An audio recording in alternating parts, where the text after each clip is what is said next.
தமிழ் சினிமாவிலேயே மிகப்பெரிய ஜாம்பவன்களான super star ரஜினிகாந்தும் உலக நாயகன் கமலும் சேர்ந்து நடிக்க போறாங்க அப்படிங்கிற தகவல் வெளியாகி வைரலா பரவிட்டு இருக்கு. லோகேஷ் கனகராஜ் தான் இந்த படத்தை டைரக்ஷன் பண்றாரு.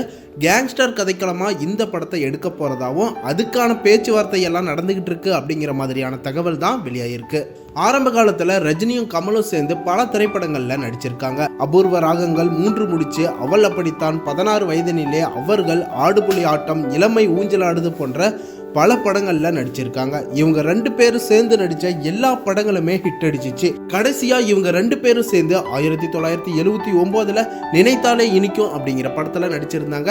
இந்த நிலையில தான் இப்ப லோகேஷ் கனகராஜ் இவங்க 2 பேரையும் சேர்த்து கண்டிப்பா படம் நடிக்க வச்சா ஹிட் தான் அப்படிங்கிற பிளான்ல கூலி படம் ரிலீஸ் ஆகிறதுக்கு முன்னாடியே லோகேஷ் கனகராஜ் தனித்தனியா இவங்களை 2 பேரையும் மீட் பண்ணி பேசியிருக்காரு. இதை கேட்ட ரசிகர்கள் எல்லாருமே இந்த 2 ஜாம்பவான்களை திரையில பார்க்க போறோம் அப்படிங்கிற கொண்டாட்டத்துல இருந்துட்டு இருக்காங்க. ரஜினியும் கமலும் சேர்ந்து நடிக்கிற இந்த படத்துக்கு நீங்க எந்த அளவுக்கு ஈகரா வெயிட் பண்றீங்க அப்படின்னு உங்களோட கருத்துக்களையும் கமெண்ட்ல சொல்லுங்க. மேலும் இது போன்ற வீடியோஸ்க்கு சேனலை சப்ஸ்கிரைப் பண்ணிக்கோங்க, பெல் ஐக்கனையும் கிளிக் பண்ணிக்கோங்க.